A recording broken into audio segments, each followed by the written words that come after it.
Hello mga ka-recruit! Welcome sa ating OFW Life in Qatar. Dito ay babahagi ng ating mga kababayang OFW ang kanilang experience sa buhay Qatar. At magbibigay din sila ng kanilang tips and advice kung paano mag-survive bilang isang OFW dito sa Qatar. Ngayon ay kasama natin ang isa nating kababayan.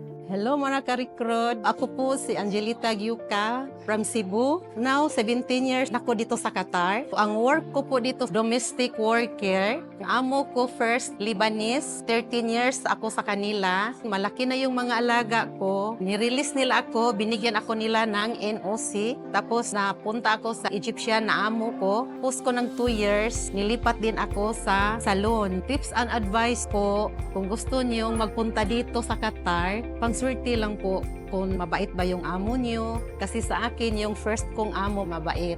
Isagad na yung sarili niyo, nga strong kayo pag mag-apply kayo ng abroad. Yung strong nga hindi kayo malungkot dito. Shout out po sa pamilya ko sa Pilipinas po. And salamat po dito sa grupo namin sa BDWQ. Thank you mga ka-recruit. Bye-bye.